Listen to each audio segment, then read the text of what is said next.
Hello viewers, Chennai book fair முடிஞ்சிருச்சு. அதுக்கப்புறம் என்ன? ஏன் சென்னையில் மட்டும்தான் புக் ஃபேர் நடக்கணுமா? எங்கள் ஊர்லலாம் நடக்கக்கூடாதா அப்படின்னு நீங்களாம் கேட்குறீங்களா? ஆமாம், இந்த பிப்ரவரி மாதத்தில் காஞ்சிபுரம், மயிலாடுதுறை, பெரம்பலூர், திருவாரூர், திருநெல்வேலி, நாமக்கல்னு பல ஊர்களில் நம்ம சென்னை புக் ஃபேரில் நடந்த மாதிரியே ஒரு புக் ஃபேர்லாம் ஆரம்பிச்சிட்டாங்க.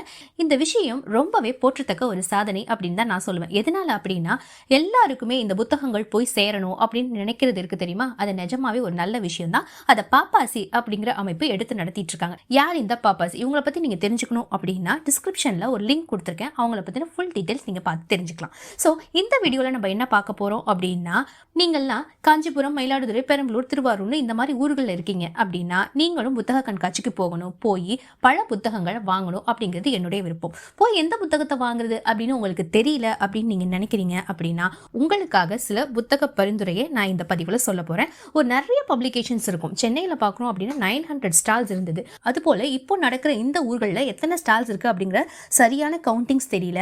ஆனால் அந்த சென்னை புக் ஃபேரில் விற்ற நல்ல புத்தகங்கள் என்னென்ன, அதை எந்தெந்த பப்ளிகேஷன்ஸில் போய் வாங்கலாம் அப்படிங்கிற ஒரு ரோட் மேப் மாதிரி நான் இந்த வீடியோ உங்களுக்கு சொல்கிறேன். நீங்கள் நான் சொன்னேன் இல்லையா, காஞ்சிபுரம், மயிலாடுதுறை அந்த ஊர்லலாம் இருக்கேன், என்னென்னைக்கு எந்தெந்த இது நடக்குது அப்படின்னு உங்களுக்கு தெரியல அப்படின்னா அந்த டேட், அப்புறம் எந்த இடத்துல நடக்குது அப்படிங்கிற ஃபுல் டீட்டெயில்ஸ் வந்து நம்மளோட FB பேஜில் நான் கொடுத்துருக்கேன். டிஸ்கிரிப்ஷனில் FB பேஜோட லிங்க் கொடுத்துருக்கேன். ஜஸ்ட் அதில் நீங்கள் போயிட்டு பார்த்தீங்க அப்படின்னா இந்த ஊரில் இருக்கிறவங்க எங்கெங்கே நடக்குது அப்படிங்கிற உங்களுக்கும் ஒரு ஐடியா கிடைக்கும். வாங்க நம்ம வீடியோக்குள்ளே போகலாம்.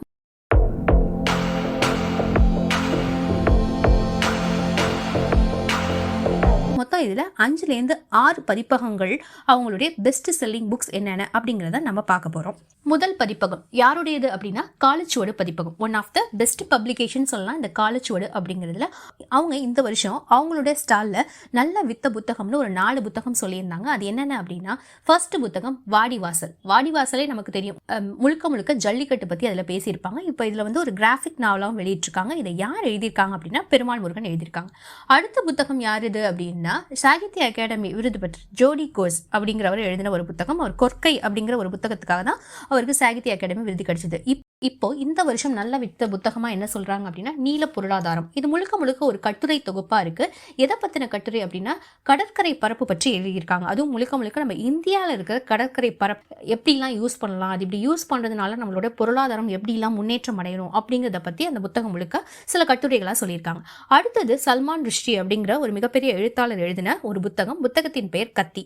இதை வந்து தமிழ்ல R. சிவகுமார் அப்படிங்கிறவர் மொழிபெயர்த்திருக்காரு. இந்த புத்தகத்துல என்ன இருக்கும் அப்படின்னா, அவருக்கு அடிக்கடி வந்து நிறைய பேர் அவருக்கு வந்து கொலை மிரட்டல்லாம் விடுவாங்க. ஆனால் ஒரு கட்டத்துக்கு அப்புறம் இனிமேல் நம்மளை யாரும் கொலை பண்ண மாட்டாங்க அப்படின்னு அவர் நினச்சிக்கிட்டு அவர் வாழ்ந்துட்டு இருக்கும்போது அவர் ஒரு பொதுக்கூட்டத்துக்கு போகிறாரு. அங்கே போனால் அவர் இளைஞன் வந்து அவரை குத்திடுறாரு.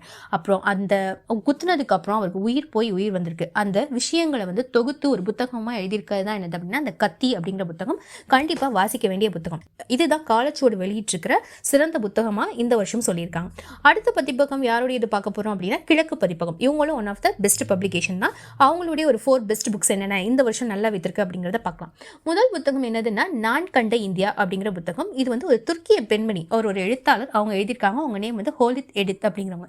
இது முழுக்க முழுக்க என்ன இருக்கும் அப்படின்னா, அவங்க நம்ம இந்தியாவுக்கு வந்து நம்ம தலைவர்கள் காந்திஜி, நேரு, அப்புறம் பல சாமானியர்கள்லாம் பேட்டி எடுத்து அதை தொகுத்து கொடுத்துருக்காங்க. அதுதான் வந்து நான் கண்ட இந்தியா அப்படிங்கிற புத்தகம்.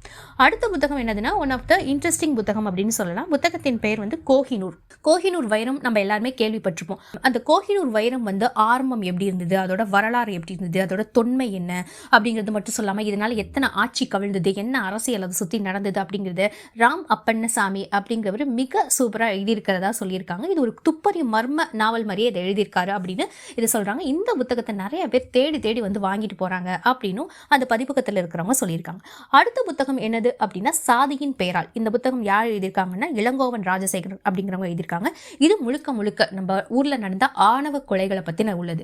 ஆணவ கொலைகள் எதனால் நடக்குது, அதோட பின்னணி என்ன, பின்புலம் என்ன, அதனால் வரக்கூடிய நீதிமன்றத்தில் அங்கே என்னென்ன நடக்குது அப்படிங்கிறத ஃபுல் டீட்டெயிலாக சொல்கிற ஒரு புத்தகம் தான் என்னதுன்னா சாதியின் பெயரால் அப்படிங்கிற புத்தகம். அடுத்து 4வது புத்தகம் என்னது அப்படின்னா இந்திய நாகரிகம். நிமித் ஆரோரா அப்படிங்கிறவங்க எழுதியிருக்காங்க. இது ஒரு பயண கட்டுரை மாதிரி இருக்கும். ஆனால் முழுக்க முழுக்க வரலாற்று விஷயங்கள் பற்றின பயண கட்டுரையாக இருக்கும். இந்த 4 புத்தகம் தான் பெஸ்ட் செல்லராக இந்த வருஷம் இருந்திருக்கு அப்படின்னு கிழக்கு பதிப்பகம் வெளியிட்டிருக்காங்க. அடுத்தது யாரோட இது பார்க்க போகிறோம் அப்படின்னா தேசாந்திரி பதிப்பகம். இந்த தேசாந்திரி எடுத்துக்கிட்டோம் பார்த்தோம் அப்படின்னா முழுக்க அவங்க வந்து எஸ்ராவுடைய புத்தகங்கள் தான் வெளியிட்டிருப்பாங்க. அவங்க இந்த வருஷம் நல்ல வித்த புத்தகமாக ஒரு 5 புத்தகம் சொல்லியிருக்காங்க. அதில் ஃபர்ஸ்ட் புத்தகம் என்னதுன்னா கவலம். இது வந்து ஒரு சிறுகதை தொகுப்பு, கிட்டத்தட்ட 400 பக்கங்கள் கொண்ட சிறுகதை தொகுப்பு. மொத்தமாக 27 சிறுகதைகள் இருக்கு. அடுத்தது தபால் பெட்டி எழுதிய கடிதம். இது வந்து ஒரு சிறார்களுக்கான நாவல்னு சொல்றாங்க. இதுதான் one of the hot sale அப்படின்னு சொல்லப்படுது.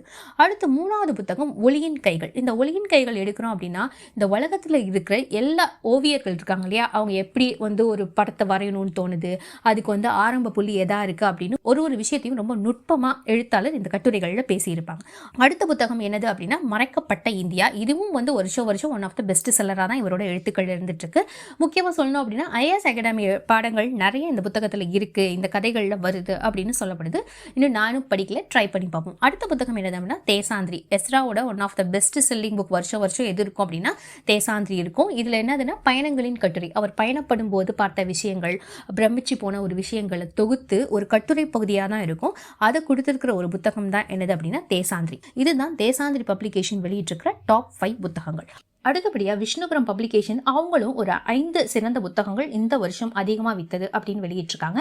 அதில் 5வது இடத்துல இருக்கிற புத்தகம் என்னதுன்னா இந்து ஞானம்.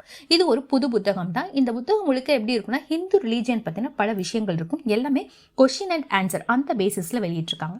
4வது இடத்துல இருக்கிற புத்தகம் படுகளம். இது ஏற்கனவே ஆழம் அப்படிங்கிற ஒரு புத்தகம் இருந்தது இல்லையா, அந்த புத்தகத்துடைய சேம் ஜேர்னல்ல தான் இந்த புத்தகத்தையும் வெளியிட்டிருக்காங்க. கிட்டத்தட்ட ஒரு கிரைம் த்ரில்லர் அந்த வகையான ஒரு புத்தகம் தான் இந்த படுகளம் அப்படிங்கிற புத்தகம். அடுத்தபடியா கீதையை அறிதல் அப்படிங்கிற புத்தகம் நல்ல விற்பனையாயிருக்கு அப்படின்னு சொல்லியிருக்காங்க. இந்த கீதையை அறிதல்ல முழுக்க என்ன இருக்குன்னா கோவையில் ஒரு 4 நாள் கீதையை பத்தின ஒரு சொற்பொழிவு நடந்தது. அந்த சொற்பொழிவை தொகுத்து ஒரு புத்தகமா எழுதியிருக்கிறது தான் என்னதுன்னா இந்த கீதையை அறிதல் அப்படிங்கிற ஒரு புத்தகம். கடைசியாக அந்த 2 புத்தகங்கள் நீங்கள் எல்லாருமே படித்ததாக தான் இருக்கும். அதில் முதல் புத்தகம் காடு. இந்த வருஷம் மட்டும் அந்த காடு புத்தகம் 300 காப்பீஸ் வித்திருக்கு அப்படின்னு சொல்லப்படுது. முதல் புத்தகம் நம்ம எல்லாருக்கும் தெரிஞ்சது தான் அறம். அறம் அப்படிங்கிற புத்தகத்துக்கு பெரிய முன்னுரை தேவையில்லை. அறம் அப்படிங்கிற புத்தகம் என்றைக்குமே ஒரு top sale and hot sale அப்படின்னே சொல்லலாம். இந்த புத்தகம் முழுக்க 10 கதைகள் இருக்கும். 10 கதைகளும் ஒரு உண்மை மனிதர்களுடைய கதைகள் தான் அது முழுக்க இருக்கும். ஒரு கதையும் நீங்கள் படிக்கும்போது உங்களுக்குள்ள ஒரு மிகப்பெரிய தாக்கத்தை ஏற்படுத்தும் அப்படின்னு தான் சொல்லணும். இதெல்லாம் தான் விஷ்ணுபுரம் பப்ளிகேஷனில் விற்ற டாப் 5 புத்தகங்களாக சொல்லப்படுது. அடுத்த பப்ளிகேஷன் நம்ம யாருடைய இது பார்க்க போகிறோம் அப்படின்னா சிக்ஸ்த் சென்ஸ் பார்க்குறோம் அப்படின்னா முழுக்க முகில் சார் எழுதின புத்தகங்கள் இருக்கும். முகில் நிறைய பேருக்கு தெரிஞ்சிருக்கும். ஒரு இளம் எழுத்தாளர். அவருடைய எழுத்துக்கள் எல்லாமே சிந்திக்கவும் வரலாற்று மிக்க ஒரு சிறப்புமிக்க ஒரு புத்தகமாக தான் இருக்கும். அவர் எழுதின வெளிச்சத்தின் நிறம் கருப்பாகட்டும், கிறுக்கு ராஜாக்களின் கதை, அப்புறம் ஒலிம்பிக் சரித்திர குறிப்புகள் எல்லாமே முக்காவாசி அவர் சரித்திர குறிப்புகள் நம்ம ஆனால் தெரியாத விஷயங்களை தேடி மனுஷன் எழுதியிருப்பாரு. அது எல்லாமே ஆனந்த விகடனில் வாரம் வரும். அதை தான் தொகுத்து இந்த சிக்ஸ்த் சென்ஸ் வந்து கொடுத்துருப்பாங்க. இந்த வருஷம் நல்ல வித்த புத்தகமாக அவருடைய 2 புத்தகங்கள் இருக்கு. முதல் புத்தகம் வந்து அவர் எழுதின இவள் சரித்திரம் அப்படிங்கிற புத்தகம். இந்த இவள் சரித்திரம் புத்தகம் முழுக்க பெண்களை பற்றினது. மொத்தமாக 20 கட்டுரைகள் கொண்ட ஒரு புத்தகம். கட்டாயம் வாசிக்க வேண்டிய ஒரு புத்தகமாக சொல்லியிருக்காங்க. அடுத்தது கிறுக்கு ராஜாக்களின் கதைகள். கிட்டத்தட்ட 14 to 15 கதைகள் இருக்கும். உலகத்தில் எப்படிலாம் கூட ராஜாக்கள் இருந்தாங்களா, இப்படிலாம் கூட மக்களை கொடுமைப்படுத்த முடியுமா அப்படின்னு ஒரு 15 கிறுக்கு ராஜாக்களை பற்றி சொல்லியிருப்பாங்க. இது அடுத்த பெஸ்ட் செல்லராக இருக்கு. அடுத்தது அவங்களுடைய பதிப்பகத்திலேயே வெளியிட்டிருக்கிற ஆப்ரேஷன் ப்ளூ ஸ்டார் அப்படிங்கிற ஒரு புத்தகம். அது எதை பற்றி முழுக்க இருக்கும் அப்படின்னா இந்திரா காந்தி மேடம் இருக்காங்க இல்லையா, அவங்கள வந்து சுட்டு கொலை பண்ணது, அதுக்கப்புறம் என்னென்ன நடந்தது அப்படிங்கிறது ஒரு வரலாற்று அவங்கள அந்த விஷயத்தை மட்டும் முழுக்க எக்ஸ்பிளைன் பண்ணி எழுதியிருப்பாங்க. அதான் ஆப்ரேஷன் ப்ளூ ஸ்டார். அடுத்து கடைசியாக அவங்க சொன்ன புத்தகம் என்னது அப்படின்னா சூரியன் உதிக்கும் நிலத்தில் அப்படிங்கிறது. அது எப்படி இருக்குன்னா கன்னியாகுமரியிலிருந்து அருணாச்சல் பிரதேசம் வரைக்கும் இருக்கிற ஒரு நல்ல விஷயங்களையும் தொகுத்து கட்டுரையாக கொடுத்துருப்பாங்க. அதுதான் என்னது அப்படின்னா சூரியன் உதிக்கும் நிலத்தில் அப்படிங்கிற ஒரு தொகுப்பு. இது இல்லாமல் இன்னும் நிறைய பதிப்பகங்கள், நிறைய ஸ்டால்ஸ் அதில் இருக்குது. அது எல்லாத்தையுமே நீங்கள் போங்க, எக்ஸ்ப்ளோர் பண்ணுங்கள், உங்களுக்கு பிடிச்ச புக்கை வாங்குங்க. அப்புறம் பார்க்குறோம் அப்படின்னா ஜெயகாந்தன் புத்தகங்கள் நிறையா இருக்கும், சுஜாதா சார் புத்தகங்கள் இருக்கும், மேலும் ராஜேஷ்குமாரோடைய புத்தகங்களுக்குனே தனி ஸ்டால்ஸ் இருக்கும். இப்போ சென்னையில் கூட பார்க்குறோம் அப்படின்னா 1 ரூபி புக்ஸ்லாம் இருந்தது அப்படின்னாங்க. அந்த ஊர்லலாம் அதெல்லாம் இருக்குமா என்னன்னு தெரில. ஆனால் கண்டிப்பாக போங்க, புத்தகத்தை நிறைய எக்ஸ்ப்ளோர் பண்ணுங்கள் அப்படின்னு தான் நான் சொல்வேன். நீங்கள் போகும்போது உங்கள் குழந்தைங்களை கையோடு அழைச்சிட்டு போங்க அப்படின்னு தான் நான் சொல்வேன். எதனால் அப்படின்னா ஒரு புதிய உலகத்தை உங்கள் குழந்தைங்களுக்கு நீங்கள் காட்டணும்னு நினச்சிங்கன்னா அவங்களுக்கு இந்த புத்தகத்தை அறிமுகப்படுத்துங்க. அது அவங்களோட மிகப்பெரிய ஆளாகும் அப்படிங்கிறது தான் என்னுடைய பரிந்துரை. So this is Books of Soul channel. இந்த சேனலில் புக் பற்றின ரிவ்யூ, சம்மரி, அப்புறம் புக் பற்றின நிறைய விஷயங்கள் உங்கள் கூட ஷேர் பண்ணிகிட்ருக்கேன்.